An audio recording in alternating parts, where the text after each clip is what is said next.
كل الاحتمالات واردة.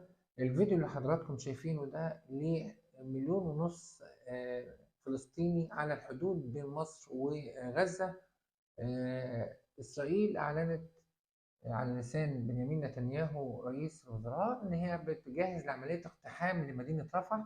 اقتحام رفح معناه اقتحام هؤلاء الحدود المصرية هربا من الاعتداءات الإسرائيلية. الموقف معقد جدا وصعب جدا في الحقيقة. الفيديوهات أيضا اللي بعرضها قدام حضراتكم مظاهرات حاشدة أمام وزارة الدفاع الإسرائيلية من أجل إقالة بنيامين نتنياهو ووقف عملية اقتحام مدينة رفح المتوقع خلال الساعات القليلة القادمة، وتشكيل حكومة تدير الملف التفاوض بطريقة سياسية لتبادل الأسرى والمختطفين لدى حماس ولدى إسرائيل. أمريكا رفضت اقتحام رفح وحذرت منه. دول عربية رفضت ذلك. الأمم المتحدة حذرت من كارثة إنسانية كبيرة في حال اقتحام إسرائيل لمدينة رفح واحتمال سقوط عشرات الآلاف، بكررها عشرات الآلاف وليس الآلاف، من الضحايا في حالة اقتحام مدينة رفح. الصحف تحدثت عن تحركات مصرية لتأمين حدودها وهذا حق مشروع طبعا لمصر.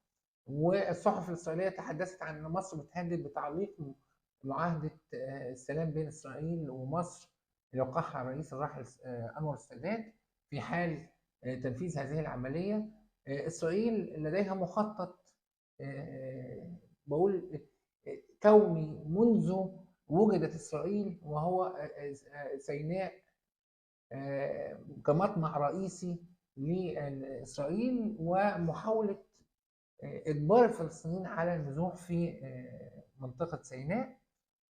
حلم إسرائيلي سيبقى ومصر مدركة تماما لذلك. عشان كده مصر بتحذر دايما وأبدا وما تتخذ مزيد من الإجراءات لتأمين حدودها.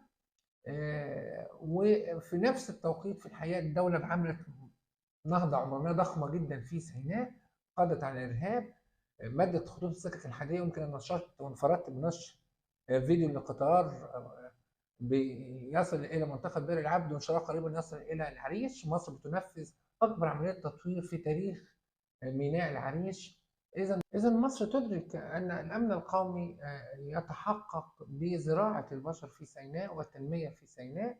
لذلك أنشأت مدينة الإسماعيلية الجديدة في سيناء، جامعات جديدة في سيناء، مدينة رفح الجديدة في سيناء، مشروعات صناعية ضخمة في سيناء قضت كما قلت على الإرهاب تماما.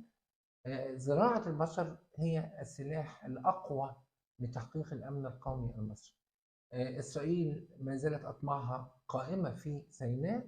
لابد أن نجدد ثقتنا الكاملة في قيادتنا وفي قواتنا المسلحة على تحقيق هذا الأمن الشامل وحماية حدودنا من هذه الأطماع التي لن تنقطع وستبقى قائمة ما بقيت إسرائيل. بشكركم. كنت معكم الصحفي هنا.